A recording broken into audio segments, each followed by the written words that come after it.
2-3 गोविंदानंतर खोपटचा राजा कोणी इथून जाऊ नका. खोपटचा राजा हे कडक 9 दर लावणार आहे. खोपटचा राजा नाही, ठाण्याचा महाराजा कडक दर. त्यांनी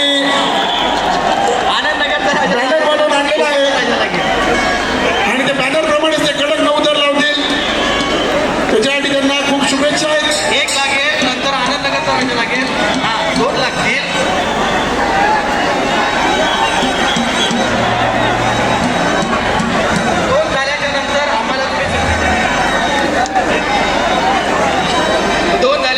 खोपटचा राजा आता कुठला ओम साई गोविंद पथक खारेगाव, त्यांच्यानंतर आनंदनगरचा राजा, त्यानंतर खोपटचा राजा, त्यांच्यानंतर कडक 9 दर. एवढे नंबर लावले, नंबर लागले. 9 थर बघायचे असतील 2 थर लागून देत, मग खोपटचा राजा येईल. चला बाकी स्टेज खाली करा आता. आपला गोविंद आता पथक स्टेज खाली शिंदवाडी. करा. चला हात वर करा. बाकी स्टेज खाली करा. स्टेज खाली करा. स्टेज खाली करा सगळं.